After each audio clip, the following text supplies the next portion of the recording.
अस्सलाम वालेकुम ख़वातीन हज़रात, आज के सियासी लोग के साथ मैं हूं कतरीना हुसैन।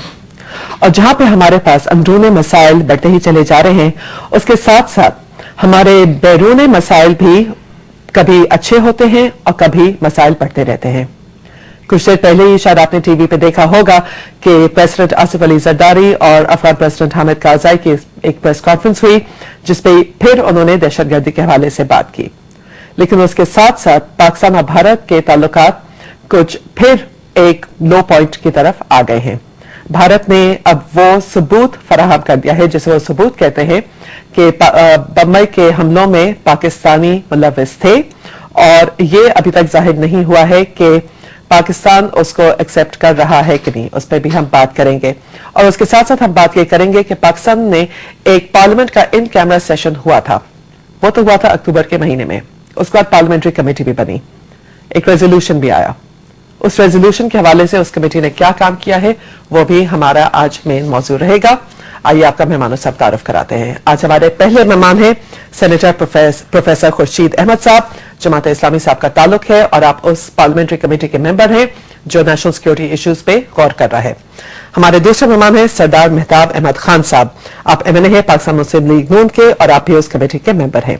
और हमारे तीसरे मेहमान हैं नूर आलम खान साहब। आप MNA हैं पाकिस्तान पीपल्स पार्टी के, पेशावर से आपका ताल्लुक है, और वो डिस्टर्ब्ड एरियाज जो अगर हम कहें कि पूरा कबायली इलाका जात के बॉर्डर पे ही उनकी कंस्टिट्यूंसी है।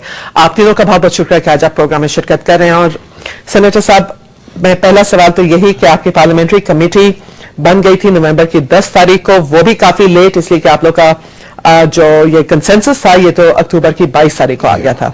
अब हम जनवरी में बैठे हैं, नया साल, इस कमेटी ने कोई काम किया अभी तक? देखिए बीबी, मैं बहुत साफ बात करूंगा। हमारी मीटिंग हुई है और मेरा ख्याल ये है कि कमेटी के अरकान बड़े सीरियस हैं। मियां रज़ा रब्बानी बड़ी मेहनत से कॉन्सेंसस को भी कायम रखे हुए हैं और आगे बढ़ना चाहते हैं। लेकिन असल चीज है हुकूमत की विल और उसकी डायरेक्शन। हमने से बार बार कहा गया है कि हमने पार्लियामेंट की एम्पावरमेंट का अहद किया है, इसी कसम खाई जी। और पार्लियामेंट ने, मैं समझता हूं कि पाकिस्तान की तारीख में गालिबन ये दूसरा ही मौका है।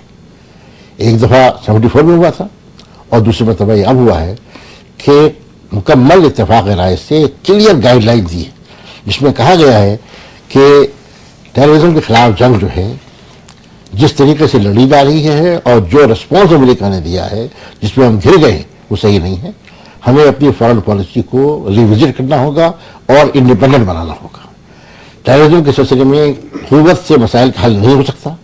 इसके लिए नेगोशिएशन का रास्ता, जो मकामी रवायात हैं और तमाम स्टेक होल्डर्स का उसके अंदर इन्वॉल्व होना, और सिक्योरिटी पैराडाइम को रिविजिट करना। इसलिए कि हमारा सिक्योरिटी पैराडाइम जो है वो हमारे थ्रेट परसेप्शन से है। और जैसे कि आपने अभी शुरू में कहा, यानी हमारा असल थ्रेट अमेरिका से नहीं आ रहा है, अफगानिस्तान से नहीं आ रहा है, हत्ता कि टेररिज्म से भी नहीं आ रहा है। ठीक है, एक मसला है अपनी जगह, हमारा थ्रेट तो हिंदुस्तान से अभी खास अभी इस मौके इस वक्त भी नहीं, ये शुरू से रहा है कि जी अप डाउन सुबह रही है, और हम उसको जब तक के जो बुनियादी असबाब है हल नहीं हो जाते हैं वो रहेगा। उसको महज विश्वासी नहीं किया जा सकता। इस सबको सामने रख करके पार्लियामेंट ने एक क्लियर गाइडलाइन दी।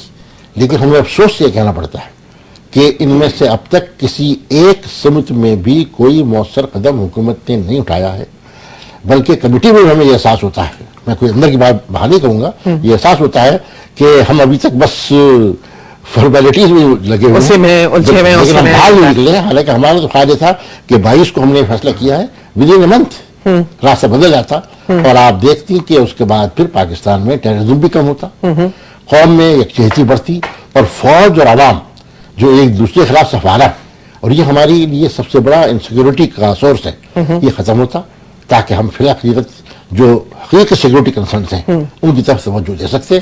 और मैं ये भी कहूंगा कि सिक्योरिटी कंसर्न जो है वो सिर्फ एक्सटर्नल नहीं होते, इंटरनल भी होते हैं। बिल्कुल, खासतौर से इकोनॉमी, आवाम का पार्टिसिपेशन, लॉ एंड ऑर्डर की सिचुएशन, इंसाफ, ये अगर हो तो फिर सिक्योरिटी पैराडाइम से मजबूत होता है। ठीक, अगर ये न हो तो सिर्फ फॉरेन पॉलिसी काम नहीं करता है। सरदार साहब, एक जो लोगों के जहन में बहुत बात आती है वो ये कि जब से पाकिस्तान भारत का तनाज़ा शुरू हुआ है मुंबई वाकयात के बाद, ऐसा लगता है कि इंडिया हमें इधर से उधर धकेल रहा है, हम डिफेंसिव पे बात कर रहे हैं, اور انڈیا نے آج جا کے ثبوت میں بہت ایک لوزلی یوز کرتی ہوں اس لیے کہ وہ کچھ انفارمیشن دی ہے جو کب سے وہ لوگ کہہ رہے تھے کہ ہم دے چکے ہیں. تو وہ جو جی چاہے بولتے رہے, ہم اپنی ڈیفنس میں کچھ نہیں کر رہے. پاکستان کی بھارت کی طرف سے پالیسی اتنی ڈھیلی کیوں ہے؟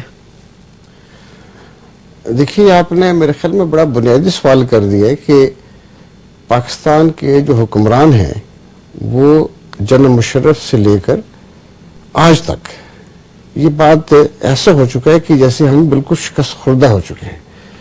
بنیادی طور پر تو یہ لیڈرشپ کرائسس ہے, اور اس سے پہلے ہم نے اسی علاقے میں, اسی ریجن میں امریکہ کے آگے سر جھکایا, اور جب الیکٹڈ گورنمنٹ آئی جو موجودہ حکومت ہے تو ہندوستان جس سے ہم ہمیشہ پاکستان برابری کی سطح پر بات کرتا تھا اور کرتا رہا, حتیٰ کہ ہماری ان سے جنگیں ہوئی, لیکن اس کے باوجود ایسا کبھی نہیں ہوا کہ ہم نے اتنی شکست خوردی سے ان سے بات کی ہو, اتنی معذرت خانہ رویہ اختیار کیا. یہ پہلی بار ہمیں لگ رہا ہے کہ وہ جو سلسلہ جنرل مشرف سے جاری ہوا وہ ہندوستان اس علاقے میں ایک بڑی طاقت بہرحال موجود ہے, اس کی یہ طاقت تو پہلے سے موجود ہے, لیکن پاکستان میں اپنے آپ کو کبھی ہندوستان سے کمزور نہیں سمجھا. لیکن جو ہماری موجودہ حکمران ہیں ان کا سارا رویہ جو ہے وہ ایسے ہے جیسے ہم معذرت خواہ ہیں. حالانکہ یہ بات طے شدہ ہے کہ پاکستان اور ہندوستان جو ہے وہ بلا شبہ اس علاقے میں آپس میں بہت عرصہ ان کی مخالفت رہی, مخاصمت رہی, لڑائی رہی, اور ایک دشمنی کی حد تک میں کہتا ہوں. لیکن 10 سال قبل یہ پاکستان نے, جب ہماری نواز شریف صاحب کی حکومت تھی 97 میں, تو انہوں نے اس کو نیا انیشیٹو لیا تھا. اس انیشیٹو میں ہندوستان اور پاکستان نے لاہور ایکارڈ کے تحت آپس میں گفت و شنید کا ایک راستہ کھولا, اور جس کے نتیجے میں کافی ڈیولپمنٹ ہوتی چلی گئی. لیکن بدقسمتی سے جو ممبئی واقعہ ہے ممبئی کا, اس کے ساتھ ہندوستان نے یہ طے کر لیا کہ وہ اس علاقے میں اس موقع سے فائدہ اٹھاتے ہوئے, اس موقع سے فائدہ اٹھا کر وہ اسی پالیسی کو جو ہیجمنسٹک پالیسی امریکہ نے اختیار کی ہے وہ اس ریجن میں اب ہندوستان ادا کرنا چاہتا ہے. میں سمجھتا کہ پاکستان اس کے راستے میں ایک بڑی رکاوٹ رہی ہے, اور اگر پاکستان نہ ہو تو وہ سارے ریجن میں ایک تھانہ دار کے طور پر رہ سکتا ہے. تو اس نتیجے میں اس نے جو رویہ اپنایا ہے وہ ہمارے حکمرانوں کو اس کا بھرپور مقابلہ کرنا چاہیے. اور یہ جو مبینہ یہ جو شواہد پیش کرے, اس کے لیے پاکستان نے ایک بڑی اچھی تجویز دی تھی کہ ہم جوائنٹ انویسٹیگیشن کراتے ہیں. اس کو انہوں نے نہ صرف اس کو قبول نہیں کیا بلکہ اپنی طرف سے وہ ایک ماحول پیدا کرنا چاہ رہے ہیں کہ جس طریقے سے امریکہ نے پریمپٹک سٹرائکس جو ہے اس کا جو ڈاکٹرن اڈاپٹ کیا اور پوری دنیا کو راستہ دکھا دیا, آج اسرائیل جو ہے وہ بالکل اور آج یہ ہندوستان ہمارے ساتھ کرنا چاہتا ہے. مجھے خطرناک ارادے لگتے ہیں. نور عالم خان صاحب, پہلا سوال تو میں آپ سے یہ کرنا چاہوں گی, ایک کہ اس وقت جب پاکستان کی عوام امریکہ سے کوئی محبت نہیں برت رہی تو ہمیں کیوں ضروری سمجھا گیا کہ ہم رچرڈ باؤچر کو ہلال قائد اعظم کا ایوارڈ پیش کریں, اور وہ بھی اس پریزیڈنٹ پر زرداری صاحب نے ان کے گلے میں وہ ڈالا. اس سے میرے خیال سے پاکستان کی عوام کوئی خوش نہیں ہوئی ہے. یہ تو پہلا سوال. اور دوسرا سوال میرا یہی ریلیٹڈ ہے کہ سینیٹر صاحب اور سردار صاحب دونوں کا کہنا ہے کہ پاکستان کی پالیسی جو ہے وہ ڈائریکشن نہیں ہے اس کا, اور ایک اپولوجیٹک اور ڈیفیٹسٹ پالیسی ہم اپنا رہے ہیں. بسم اللہ الرحمن الرحیم. شکریہ کیترینا. میں سب سے پہلے جی میں آپ کو جہاں تک آپ نے رچرڈ باؤچر کی بات کی تو دیکھیں جی, کوئی بھی سفارتکار جب بھی کسی ملک میں آتا ہے یا سروسز دیتا ہے, اس ملک کو مطلب کچھ نہ کچھ تو سروسز اس نے دی ہوں گی. اس ایشیا میں جو ٹینشن تھا اس کے بنا پر آج آپ دیکھ لیں, آج انڈیا بیک فٹ پہ ہے. آئی ایم سوری, مجھے افسوس ہو رہا ہے, مجھ سے بزرگ بیٹھے ہیں دونوں سائڈ پہ, سردار صاحب تو بہت, اور ویسے ہی سینیٹر صاحب بھی, انہوں نے دیکھیں جی انہوں نے گورنمنٹ کی تعریف بھی کی. رضا ربانی صاحب جو ہیں جی, he is a part of the government and he is from people's party, not from وہ ان سے. تو یہ دیکھیں نا, جب اگر ہم سیریس نہیں ہوتے تو رضا ربانی صاحب سیریس نہیں ہوتے. جہاں تک انہوں نے بات کی ہے کہ افغان اور انڈیا کی بات ہے تو دیکھیں پریزیڈنٹ صاحب نے